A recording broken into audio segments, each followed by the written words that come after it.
Today we are here to tour you through to provide an enhanced understanding to the media and the general public the proactive steps LEC has taken as an institution to be able to kill down the issue of energy stability. As you are aware that one of the major challenges we have in Liberia, especially with the issue of electricity, is the issue of unstable electricity. And this is why, as a process mechanism that is being practiced all over the world, we introduce what we call load shedding. And the load shedding is to be able to provide electricity to a certain part of our country, not to perpetually shut down on all of the different areas and customers that we serve.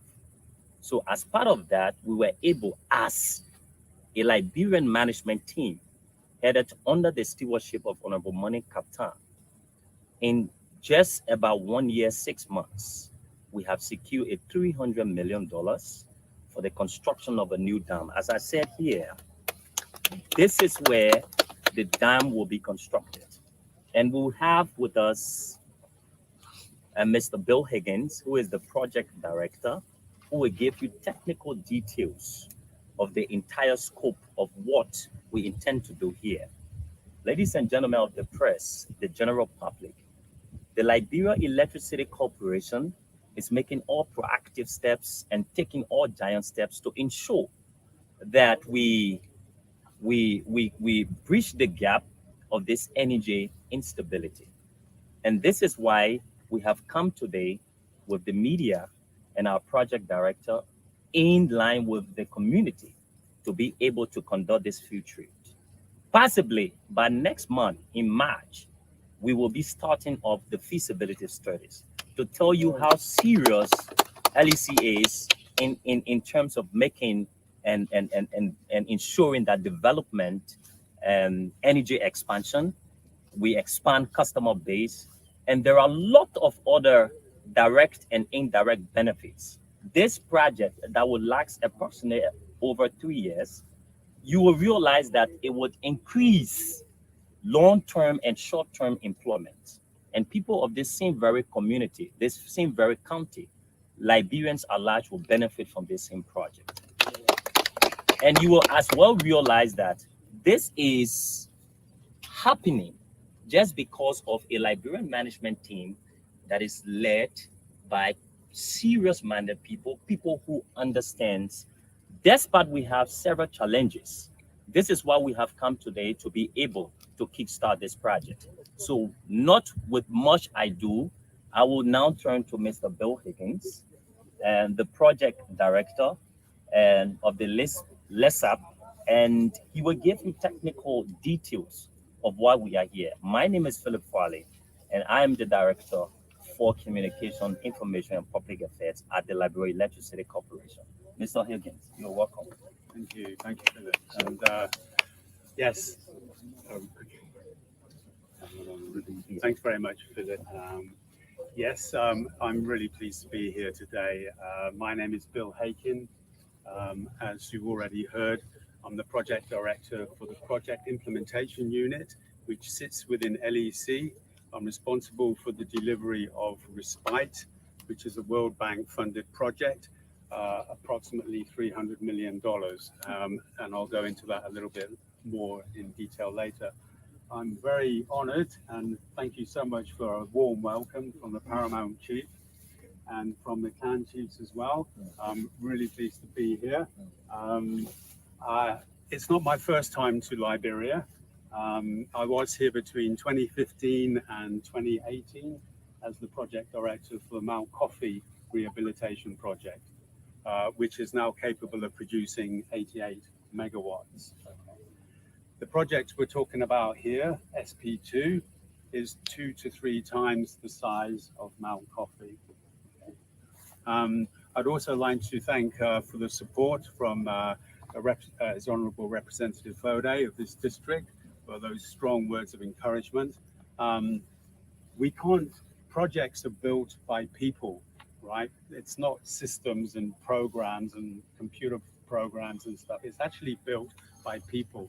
And unless we have the strong support of the local community, which we have, and which has already been given to us during the geotechnical investigations for this project, and unless we have the support of government, which we have, there was an intervention in January when we started looking in more detail at SP2, which was strongly supported by the new president of Liberia. So these international projects have to be delivered to a very high standard of technical and environmental and social safeguards.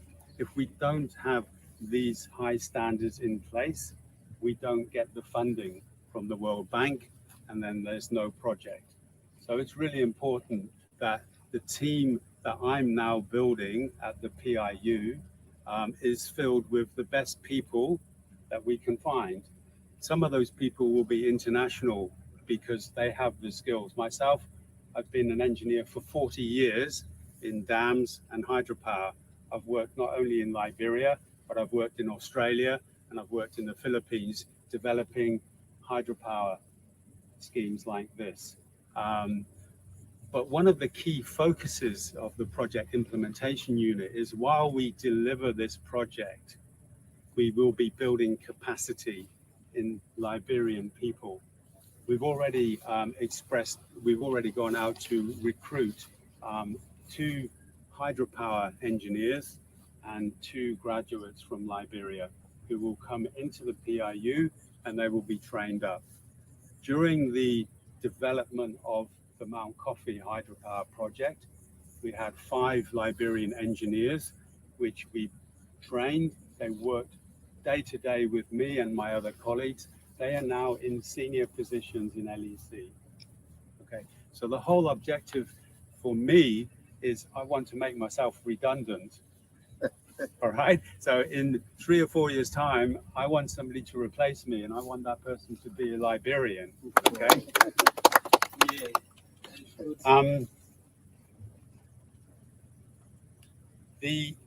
I'm going to start talking a little bit more in detail about the Respite project and the funding. First of all, the World Bank and the West African Power Pool have been successful in securing for the government of Liberia funding to expand Mount Coffee. Right. So Mount Coffee is currently 88 megawatts. We are hopefully going to be able to add another 40 to 60 megawatts to Mount Coffee. Okay. The other project that the World Bank is funding under the Respite project is a solar power project in Mount Coffee, which is another 20 megawatts. Okay. So those are very important projects. They are nation-building projects which will enable LEC to provide more power to more people. Currently, as you're probably all aware, Liberia, probably the population of Liberia, which is 5 million people or thereabouts, only about 20% of the population of Liberia have access to grid electricity. That is one of the lowest rates of electrification in the world. Okay, so we've got a lot of work to do. And we're so grateful for the funding and the support of the World Bank and WAP to help us deliver these projects. As far as SP2 is concerned, so SP2's as a project planning exercise started about 2 years ago. Okay, a feasibility study which involved geotechnical investigations, which you're well aware of because you helped support the teams there, plus environmental and social studies, plus a concept design. Currently, we're looking at between 150 and 250 megawatts, which basically makes the project, as I said, 2 or 3 times the size of Mount Coffee. Okay. But it doesn't stop there, because in the 1980s, a plan was developed by Stanley Consultants out of America, which looked at the whole of the St. Paul River to develop various so-called cascade hydropower projects. So as we move further upstream from Mount Coffee to SP2, these are both what we call run-of-river schemes. They don't have a lot of storage capacity in the dam. Only when we build SP4, which is on the confluence of the Via River upstream, do we actually have storage which can help us through the dry period. You all well know that this river here is incredibly strong during the rainy season. We can often see 1,500 cubic meters a second coming down this river. Right now, we hardly have 40 or 50 cubic meters a second. At Mount Coffee, that's only enough to feed one generator out of 4. So during the dry season, we have to rely on either importing from the CLSG backbone, or we have to rely on generating power from diesel generators, which are expensive and not very good for the environment. So the idea for Mount Coffee extension and for SP2 is to consider these schemes as what we call hybrid schemes. They operate under solar power and hydropower. And the more we can maximize the use of solar power and hydropower working together, the less we have to import and the less oil and diesel we have to burn to create power. So it's two things. It's producing clean energy and it's producing lower cost energy. Okay.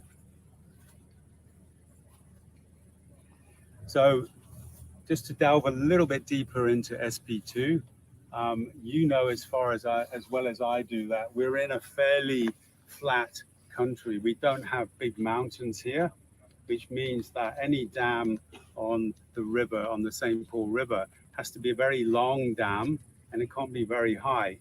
Okay, so this dam, for example, is only about 25 or 30 meters high. It's about the same height as Mount Coffee. It's going to be much longer. It's going to be about 6 kilometers long. And as I mentioned, we're looking at potentially either 150 or maybe 250 megawatts. And there will also probably be a solar power project here as well to help during the dry season. Okay. I'll give you a little bit of introduction about the timeline. So SP2, the feasibility studies have been going for 2 years. Okay, myself and my colleagues, strongly supported by LEC senior management, are doing everything we can to get additional funding for SP2. The World Bank have already committed 40% approximately, which is about $300 million for SP2. Okay, but that's not enough. It's about 40%. We need additional funding, and therefore we're working hard to attract international funding agencies. Some of them may be the ones that we had at Mount Coffee, for example, are very keen to come back because of the success of Mount Coffee. They may come back and they may also provide additional funding.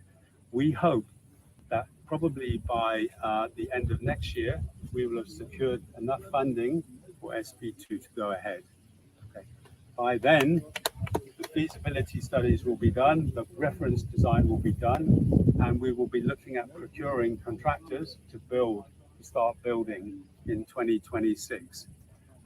As was mentioned earlier as well, for every year that we can get this scheme in place and generating power, the revenue that flows into the economy from that is worth hundreds of millions of dollars a year. So every year that we can save with the government's strong support, we will do. One of the things we can, for example, do in order to fast track the project is to build the road from Bong Mines to here, okay, early, right? So that's one of the, what we call pre-construction activity before the main works actually start, okay. So what else can I say? It's an incredibly challenging project. The hard work is still to come. Right? We need the strong support of LEC senior management. We need local support like from you guys. We need the World Bank support. We need international funders. We need to create the perception and the real belief that this SP2 project is being delivered to the highest international standards. Otherwise, we won't attract that funding, okay, and there's no project. We are competing from World Bank funds, for World Bank funds and for other donor funds with many, many projects all over the world, in Nepal, in Pakistan, all over the world. We have to make sure that SP2 has got a fantastic brand, that people believe in it, that it's being delivered to the best standards. I myself have gone to many international dam and hydropower conferences where we talked about Mount Coffee rehabilitation. And although it's quite a small project on the world stage, it's amazing how many delegates at these international conferences know about Mount Coffee, right? It's a small project, but it's got a big history. It's got a fantastic history, and it was a big success, which was supported by government. We hope and we're sure that the government will continue to support these projects. And I look forward to doing that, doing my part, to building the capacity in the PIU while we deliver these projects. And that was one of the reasons why I wanted to come back here in the first place, because of this challenge, because these projects are nation building. I can have much more influence here helping hydropower projects in Liberia than working on hydropower projects in Australia, for example. My impact here is much more. I feel welcome here, and my past projects, Mount Coffee Rehabilitation, gave me a lot of insight and a deep love of the Liberian people.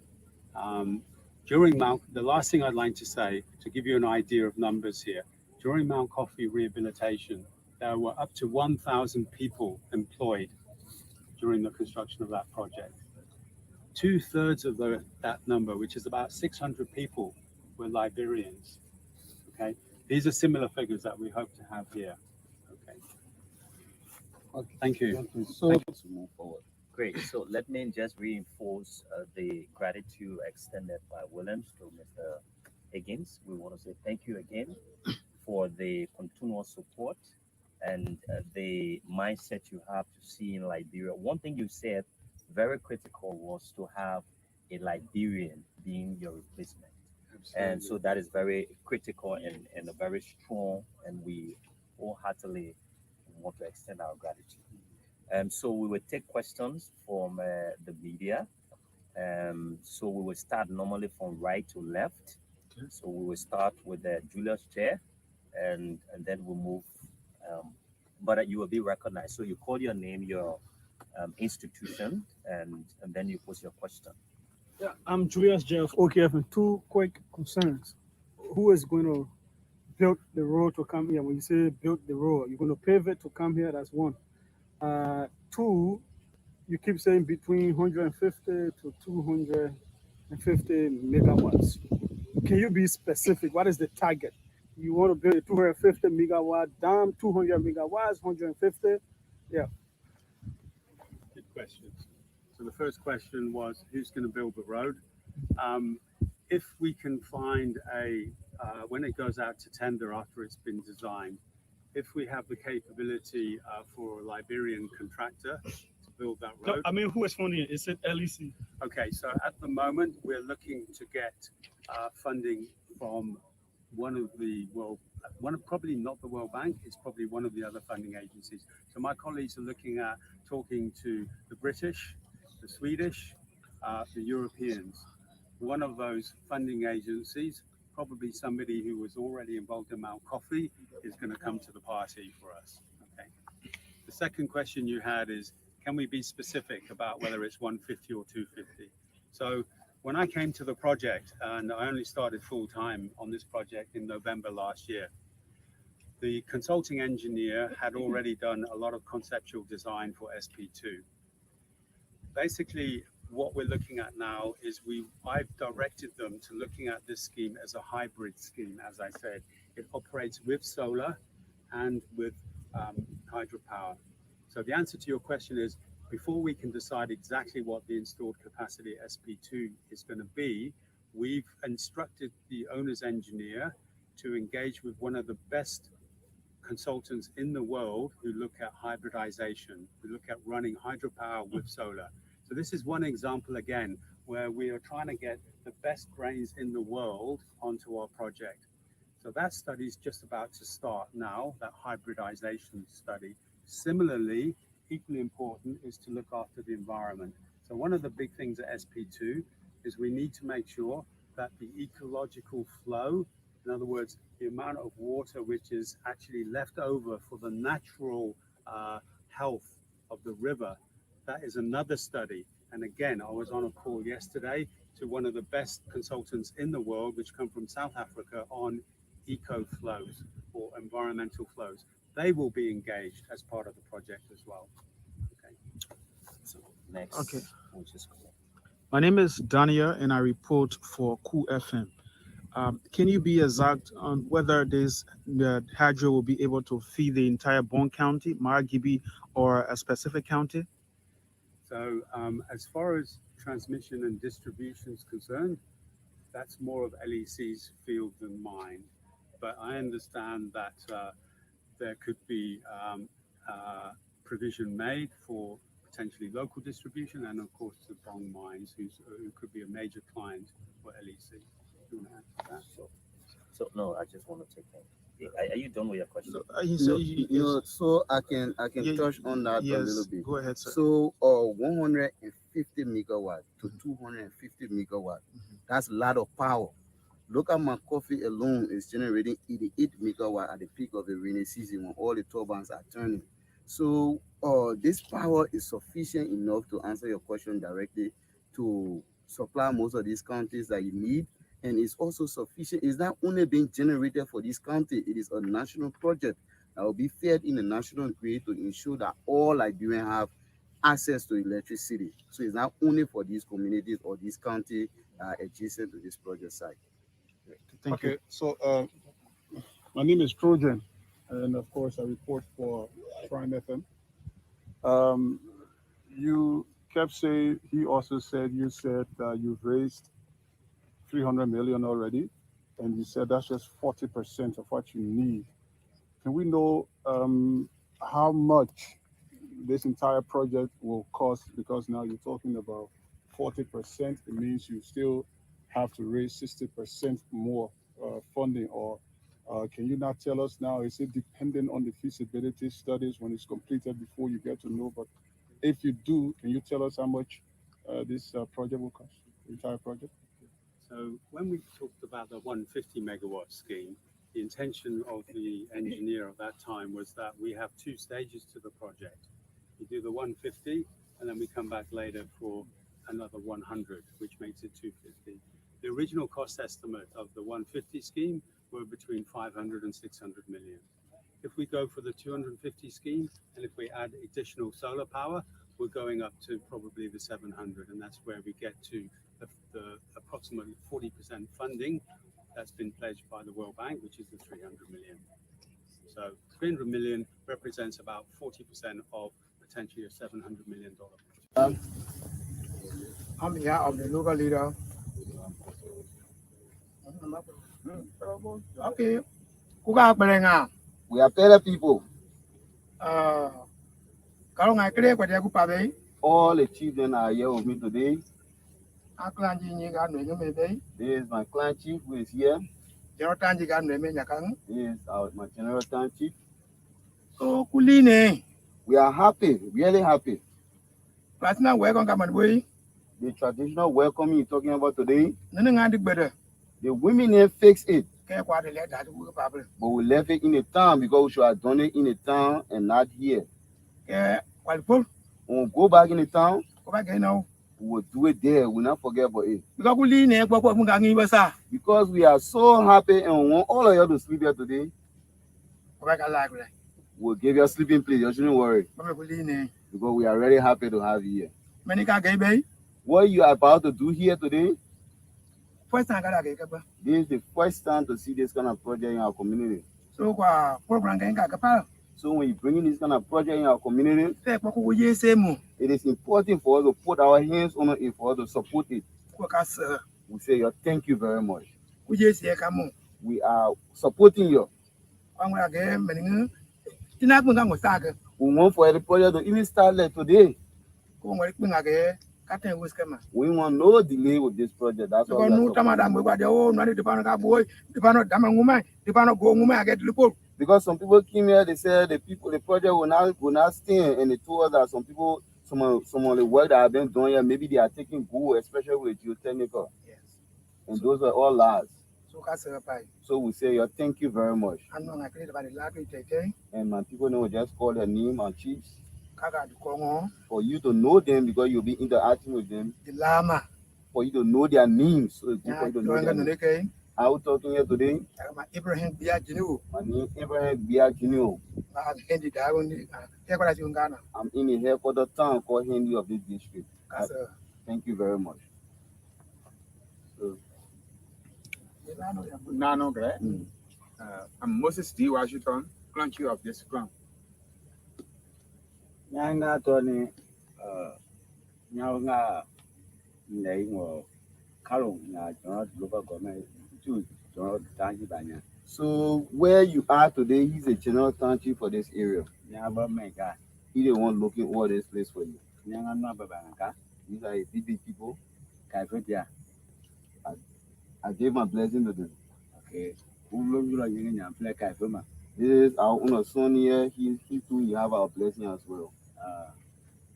Kuleba Gondo, who got no Kaifuma.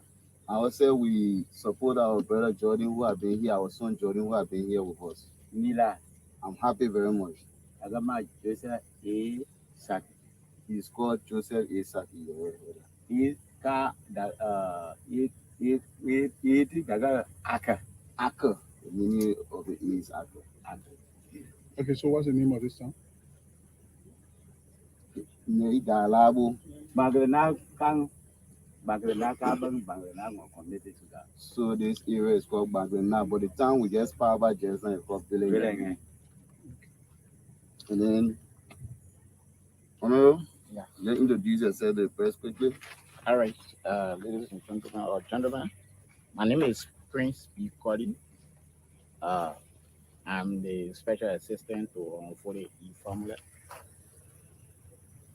Like I said, I'm the special assistant to 40 E Formula, the representative of the district number 7, Bong County. So I was sent to represent him on these occasions, and the message sent by me will be read to the press. Chief and local representative, members of the LEC team, director of the LEC World Bank, respite PRU, members of the press, etc. The honorable representative of district number 7 sent his deepest apology that he is unable to attend this important field visit today with the government still being formed. The honorable representative has inescapable commitment to move to inescapable commitment he must attend to. He has asked that I read the following statement. He said, I send my sincere apology for not being able to attend this important field trip, especially given that nothing is more important to me than the development of Bong County and the well-being of the good people I represent in district number 7. I have been fully briefed on this, the Simple River second hydropower project, knowing geometrically as SP2 and the huge benefit it will have on our great country and of course on Bong and the district that surround district number 7. And this project have my full and overwhelming support. The SP2 project will bring huge development benefit to Bong County and the nation. It has the potential to bring 150 to 250 megawatt of affordable and renewable energy to our people, as well as job and the technical training associated with its construction and operation. It will also bring benefit and job to the agriculture, tourism, and mining sectors, including Bong Mines, and to the trader and businesses of the county. If we are successful doing this administration and doing my first term in office, we can bring to our great nation the largest development project Liberia has ever seen. Indeed, it could be argued that a project of this magnitude and impact constitute more than an act of nation building than of development. On the local level, as well as the job and training, the SP2 project will bring a road connections. It will bring a road connection the SP2 site and Bong Mines. The West African Power Pool and the World Bank have already funded and refurbishment of the existing access road to the SP2 site to facilitate the geotechnical drilling investigation. The full project will bring a, a full surface road and bridges. It will also connect Bong and surrounding villages to the main LEC grade when completed. And as part of the project, I am lobbying hard to support the early constructions of the road, and I believe early constructions of the road a year ahead of the project starting will greatly benefit the Liberian economies. Indeed, every year SP2 operations will add additional 100 million to our economies.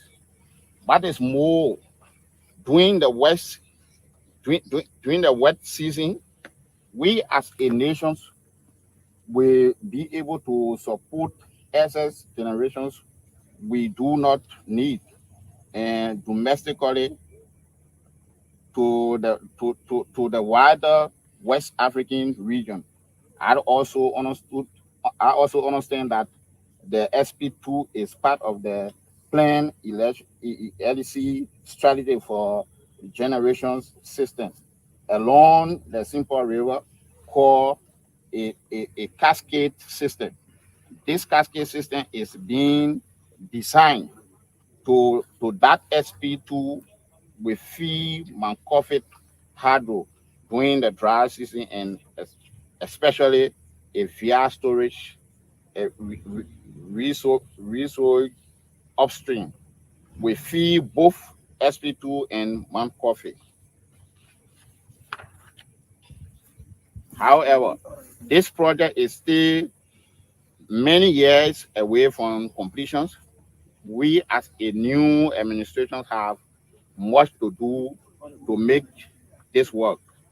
Indeed, the hard work has just begun, and it will be incumbent on us all to support our extreme new president to make this dream happen.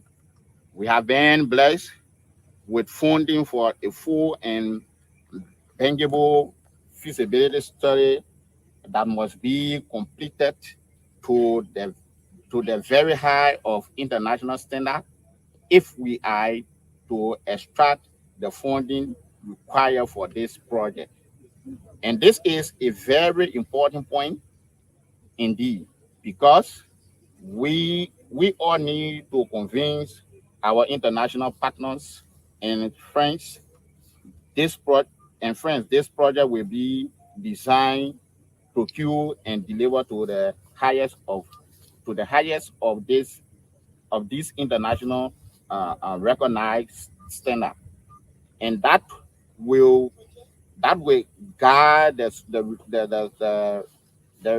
respect those standards do both the delivery in the next 70 years of the operations without the ongoing confidence and the funding support of our international partners, where we have no project. Building and maintaining the confidence is incumbent on us all. We are honored to have with us today LEC World Bank Respite Project implementation